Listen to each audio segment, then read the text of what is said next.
बिहार में शिक्षा की बात की जाती है तो शिक्षा के नाम पे बहुत पीछे है बिहार हमारा। न बिहार में इंफ्रास्ट्रक्चर वैसा है, ना ही नीतीश कुमार ध्यान दिए। और ऐसे में दीघा विधानसभा में हम हैं और दीघा में जो विधायक है संजीव चौरसिया, और दीघा विधानसभा के रहने वाले हैं। क्या नाम हुआ आपका? राणा प्रताप सिंह। राणा प्रताप जी, दीघा विधानसभा में जो विकास की बातें हैं, शिक्षा की बात कर लें, क्या कुछ दिख रहा है? नहीं, हमसे आप अगर पूछना चाहिएगा तो ऑल बिहार पर बात करिए। ऑल बिहार, एक विधानसभा से कोई मतलब नहीं, क्योंकि ये नीतिगत बात है और एक विधायक कोई तय नहीं कर सकता। बिल्कुल नहीं तय कर सकता। पूरा बिहार के जो सरकार है वो तय करेंगे तभी कुछ होगा। हाँ, शिक्षा नीति जो बनती है सरकार से बनती है। हाँ। अगर आप शिक्षा नीति पर बात करना चाहते हैं तो हम बोले। तो क्या नाम हुआ आपका? राणा प्रताप सिंह। राणा प्रताप जी, क्या करते हैं आप? मैं तो +2 विद्यालय में टीचर के रूप में सरकारी शिक्षक नहीं, सेवानिवृत्त हो गए। हाँ। अच्छा, सरकारी सेवा आप लोगों ने दिया, अब सेवा रिटायर हो गए। अच्छा, ये बताइए, आप लोगों को तो पूरा अनुभव होगा, सरकारी स्कूल में शिक्षा की व्यवस्था देखे हैं, पढ़ा लिए, बच्चों को पढ़ाए हैं। क्या बिहार में बेसिक जो शिक्षा इंफ्रास्ट्रक्चर, जो बच्चे लोग कहते हैं कि अब बेंच डेस्क आया है, बोरा पे बैठा जाता था, टीचर लोगों को जो दिया गया नियोजन के बाद जो बीपीएससी वाले भी टीचर आ रहे हैं, तो वैसा चीज दिख नहीं रहा है। क्या सही बात है? नहीं, देखिए मैं आपको एक बात बताता हूँ, ये गंभीर बात है। ये समझना पड़ेगा। सरकार के लोगों को भी और आम लोगों को भी ये समझना पड़ेगा कि कहीं भी बिहार में खास करके यहाँ 90% लोग सरकारी विद्यालय के शिक्षा पर ही निर्भर है। मात्र 10% हैं जो गिने चुने लोग जिनके पास पैसा है, वो प्राइवेट स्कूलों में जाते हैं। अब देखिए, किसी भी प्रदेश का या देश का विकास जब भी होगा तो बिना शिक्षा का नहीं हो सकता। मेन तो आधार वही है, शिक्षा है। और शिक्षा ऐसा वैसा नहीं, गुणात्मक शिक्षा चाहिए।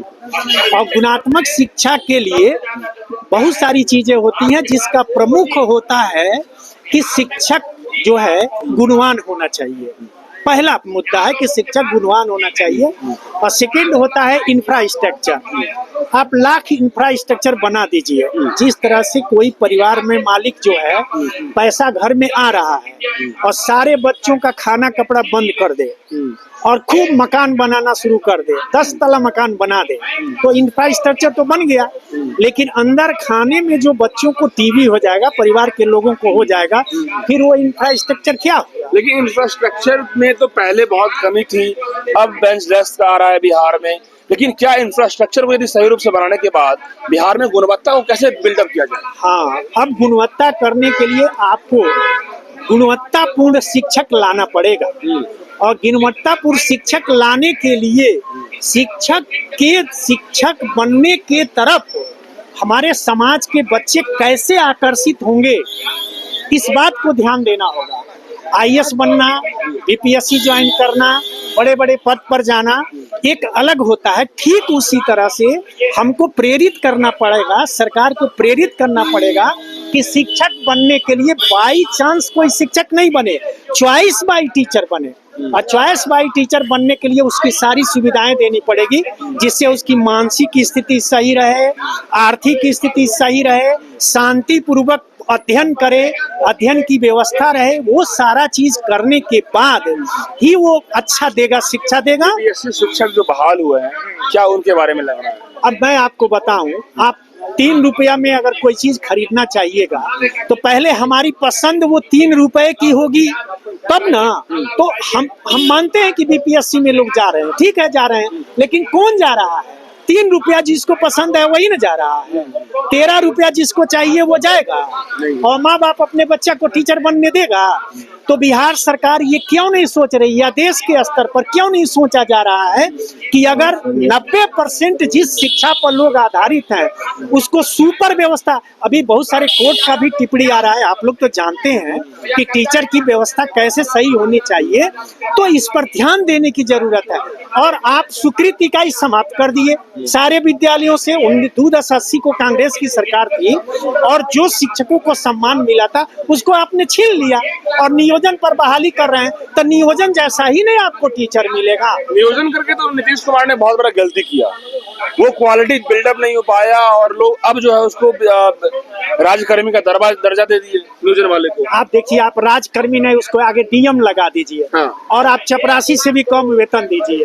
तो उसका क्या मतलब हुआ? उस डीएम के पद का कोई मतलब है? कोई वैल्यू नहीं है, कोई वैल्यू जबरदस्ती बना दिया। देखिए, एक शिक्षक ही ऐसा है ना जो आम जनता को पढ़ाता है, मुख्यमंत्री बनाता है, चीफ जस्टिस, यानी क्लियर कट सुनिए, विधायिका और न्यायपालिका और कार्यपालिका तीनों को बनाता कौन है?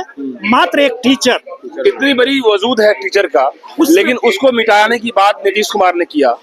क्या नीतीश कुमार ने शिक्षा की गुणवत्ता को पहुंचाया कहाँ? आपको क्या लग रहा है? अब आप देखिए कि कहाँ शिक्षा पहुंचा हुआ है। हम तो एक मूल बात बताए ना कि जहाँ शिक्षक का सम्मान नहीं होगा तो उस लेवल का लोग टीचर बनने के लिए माँ बाप अलाउ नहीं करेगा। इतना बड़ा शिक्षक का दर्जा है, बिहार के भविष्य की निर्माता है वो, बच्चों के भविष्य के निर्माता है वो, और उन बच्चों के निर्माता बनने का जो यहाँ पे जो क्राइटेरिया है वो क्या सही है? बिल्कुल सही नहीं है। मैं तो कह रहा हूँ ना कि जो मुख्यमंत्री बैठा है, शिक्षा मंत्री बैठे हुए हैं, उनको भी तो टीचर ने बनाया है ना, निश्चित रूप से। और वो भूल गए कि किसने बनाया। वो व्यवस्था अन्य बच्चों के लिए देना चाहिए ना कि अगला नीतीश कुमार हमारा कैसे पैदा होगा, हमारा अगला कलाम साहब कैसे पैदा होगा, वो तो टीचर पर ही ध्यान देना होगा।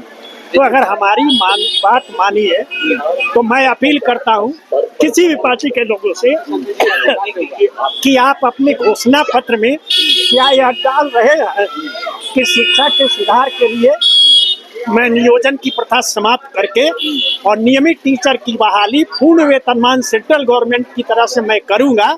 मैं मांग करता हूं सारे पार्टी के लोगों से, जो सरकार में है उनसे मांग करता हूं कि लागू करिए, और जो सरकार में नहीं है वो कम से कम अपने घोषणा पत्र में तो डालें इस बात को। बिल्कुल, देखा जाए तो मैं जब बिहार के कई स्कूलों में जाता हूँ, अभी भी मैं अभी दीघा के एक क्षेत्र में गया था, नकटा दियारा कोई जगह है, खेतों में स्कूल है, स्कूल का कोई भवन नहीं है, बच्चे लावारिस की तरफ भटक रहे हैं। और जब मैं कुछ लोग टीचर से बात किया तो वो लोग कह रहे हैं सर क्या करें सर, हम लोग क्या कर सकते हैं? ये बिहार की शिक्षा है। यही तो बात है ना, यही बात है ना। केवल प्रोपेगेंडा मंत्री बनने से थोड़ा काम चलता है, जमीन पर काम करना पड़ेगा।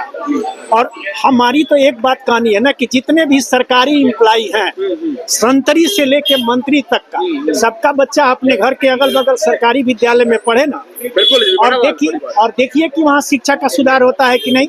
जब अपना घर जलने लगेगा ना तो पानी लेके दौड़ेंगे कि नहीं दौड़ेंगे? मतलब कि यही तो दिक्कत है, भाव मतलब कि जो बदले की भावना है कि भैया मेरा बच्चा जो है सबसे बड़े स्कूल में पढ़े, पर जो नेता है बड़े बड़े, और जो गरीब बच्चे हैं उनकी जिंदगी, उनके बच्चों की भविष्य बर्बाद हो रही है। तो नेता को समझना पड़ेगा ना। बिल्कुल, ये झांसा देना बंद करना पड़ेगा। हाँ। और वास्तव में जमीन पर उतरना पड़ेगा। और मैं अगर मेरी बातें अगर जनता सुन रही है ना तो जनता को सारे चीजों को छोड़ करके, सारे लुभावना बातों को छोड़ करके, सारे लुभावना वाले वादों को छोड़ करके एक मांग करना चाहिए कि शिक्षा का सुदृढ़ीकरण कर दो। तो सर ये बताइए, शिक्षा की बात चर्चा में जो है यहाँ पे नीतीश कुमार इस बार फिर मुख्यमंत्री की होड़ में है। तेजस्वी यादव कह रहे हैं कि हम ऐसा करेंगे, प्रशांत किशोर कह रहे हैं कि नहीं भाई 20 साल नीतीश को देख लिए, 15 साल लालू को देख लिए, नीतीश लालू में उलझे रहेंगे तो बर्बाद और बिहार हो जाएगा। भाई साहब कुछ तो बदलने की बात कीजिए। देखिए, इस पर तो मैं कमेंट नहीं कर सकता हूँ, लेकिन आप ओपिनियन दे सकते हैं। अपनी बात मैं कह रहा हूँ कि हमारी जो अपनी व्यवस्था है कि मैं शिक्षक और शिक्षा के प्रति प्रदेश में जो सचेत हो तो उसे लाना चाहिए। बिल्कुल। तो आप रिटायर हो गए अब, मतलब कौन सा स्कूल था आपका? Modern high school Dariyapur, PN Anglo के कैंपस में। 60 साल के बाद रिटायर हो गए। हाँ। बिल्कुल। तो कहीं ना कहीं आप भावना से ओतप्रोत हो गए अपनी शिक्षा और शिक्षक के बारे में। बिल्कुल बिल्कुल। कहीं ना कहीं बिहार को जब देखते हैं और बिहार के बच्चों के हालात देखते हैं तो कोई भावना से पूर्ण हो रहा है। हाँ बिल्कुल बिल्कुल बिल्कुल। देखिए सर, भावना से ओतप्रोत हो गए हैं, भावुक हो गए हैं और कह रहे हैं कि शिक्षा और शिक्षक की जो बात करेगा बिहार में उसी को सम्मान होना चाहिए। सरकार में तो लोग आ रहे हैं, जा रहे हैं, नीतीश सरकार ने 20 सालों से शिक्षा के लिए क्या किया, अब वो लोग पूरा बिहार देख रहा है। तो ऐसे में नीतीश कुमार ने शिक्षा को क्या व्यवस्था में छोड़ दिया, ये बड़ा सवाल है। और बिहार में शिक्षा और शिक्षक और विद्यार्थी को कोई सम्मान नहीं मिल पाया है। और ऐसे में जब बिहार के शिक्षा, शिक्षक और विद्यार्थी ही नहीं ठीक रहेगा तो क्या बिहार की कल्पना करेंगे आप। बिहार हमारा शुरू से ही पिछड़ा हुआ है और पिछड़ा हुआ रहेगा। तो सबसे पहली बात, शिक्षा को जो देखेगा उसकी बात होना चाहिए। धन्यवाद।